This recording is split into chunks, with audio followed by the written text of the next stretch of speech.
Alright, so last night I did a video on watering seedlings for even watering, and I want to do a follow-up on that to show you how that watering is still even. We don't see any spots that are dried out over top of other spots. We should look here though, because you see how these plants are better and some of these are a little stunted. This is where this stayed wet too long. Same here. And I can see it by how, how wet that soil is compared to the other soil. It might be hard to tell on camera, but my eyes are tuned to this. So that can happen. So that's why the even watering, and that's why it's so tricky to manage in flat starts, that sort of stuff. But today's video, I want to talk a little bit more about managing seedlings when they're at this size, and some of the tips and techniques that you use to make them continue to be strong seedlings for going out in the field, and some of the tactics you need to do to make that transition. So let's jump into that. So one of the primary things I use here in the lab, and did in the greenhouse and everywhere else I start seedlings, is airflow. Airflow is so critically important. And there's lots of reasons for that. The number one reason, of course, being drawing oxygen away and carbon dioxide to the surface of the leaf, where the stomata, the little holes in the bottom of the leaf, can then open and close and allow moisture out, carbon dioxide in, and oxygen out. This is primarily their gas exchange site. It's sort of like their lungs. They're like their alveoli for their lungs. That's what their stomata do. Same function, basically. So we want to make sure we got lots of air flowing over that so that we're not limiting the amount of carbon dioxide available to the plant. Because as John Kemp says of advancing eco-agriculture, even out in the field, out in open air, on like a breezy day, you can deplete the carbon dioxide around the plant very rapidly in strong sunlight. And here in the lab, we're mimicking fairly strong sunlight with the Metagrow lights. And we're doing ultraviolet and infrared in the spectrum here. So we're trying to mimic the sun as best we can. So that's one factor. And the other factor that's super important is if you look at how the fans are stirring these plants, and you see how they get brushed as they go across and they wiggle, that does that stem strength thing I was talking about last night. Now, in case you didn't see last night's video, I explained how as the plant bends back and forth on a microscopic scale, you're actually breaking the cellular structure in there, and it has to heal that. And that slight breakage is just like a human being doing a workout. Every time we do a workout and break our muscle down, it has to build back up and it gets stronger. And that's the same effect that we have on the stem here in that constant stirring motion function. It also keeps airflow across all these moist surfaces to help prevent molds and fungus and stuff like that from getting started, because open airflow, doesn't allow for molds to be growing as easily. So that's another factor.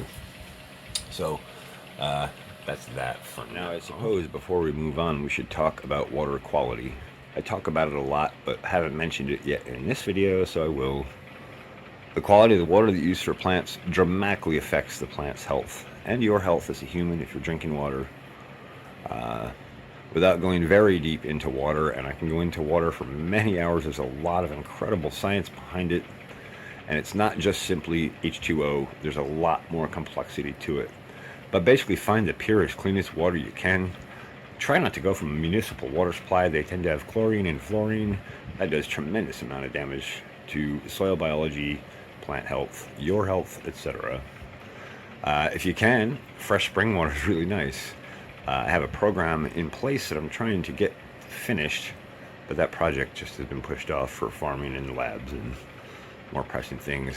But when I get back to it, I'll be transporting spring water from a local spring right here to the lab, primarily for my drinking, but I figure if I'm going to do it for drinking, I might as well give the plants the best as well. The water quality is uber important.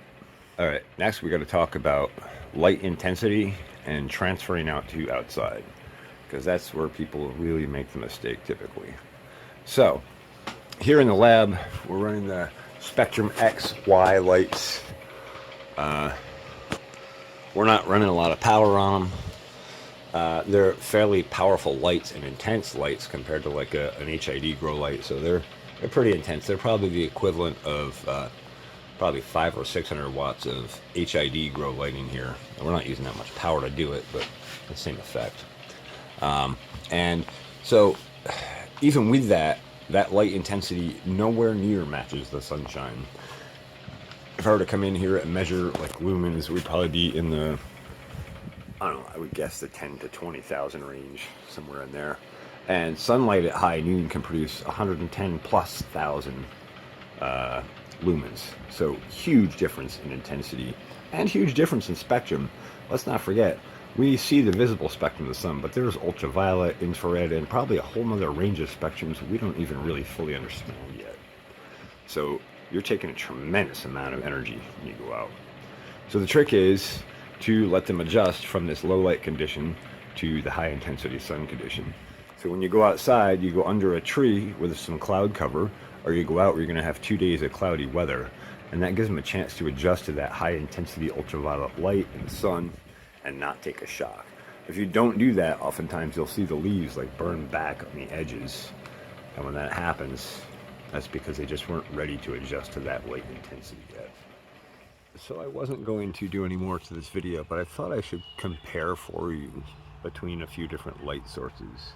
I'm gonna have to dig up some video because I don't have any very recent sun video. Actually, I probably do, but I don't have any from today. I just want to point out we're clouded skies here, pretty well overcast. Not super dark like it's gonna rain, but it's pretty well overcast, and the light intensity is fairly low. And if we go over here and we take a look at, like, look at the grass here, because this is a good mimic for the same light distribution and intensity as we have in the lab. And so as we look at the light intensity here in this outside condition under what would be considered pretty cloudy skies, you can see there's still a lot of light coming back here. When we look at a piece of soil like this, if I zoom you in on this, you can still see a tremendous amount of detail. And you can see how much light is actually being reflected back, despite the fact that it's pretty cloudy today. So this is about the light level condition we'd like to start adjusting those plants to. Because although this light level seems low, there's a tremendous amount of ultraviolet energy still in this atmosphere. And because ultraviolet disperses through water and bounces back, it ends up getting diverted. And even though we don't get as much of it through the clouds, there's still a lot of it being spread around the atmosphere and coming in at all different odd angles. So the plants will be struck with lots of ultraviolet energy. And ultraviolet energy, if you don't have the skin health or the cellular health to defend from it, can do a lot of free radical damage very quickly, and that can do a lot of cell damage. So it's about having those plants up to par for that, and part of that is giving them a chance to acclimatize from those lower light conditions to these higher light conditions, where both light levels and ultraviolet levels, as well as infrared levels, are much more intense. I will try to dig up a clip of some sunshine stuff so you can get a comparison of just how much brighter it is. I'm sure I got something with some sun clip in it. So anyway, I just want to compare those for you so you can see. All right, that's it for this video for now. I hope you found this interesting or informative. Thanks for watching the Pharmacy Seeds Network.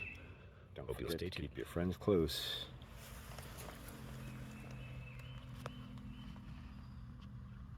and your farmers closer.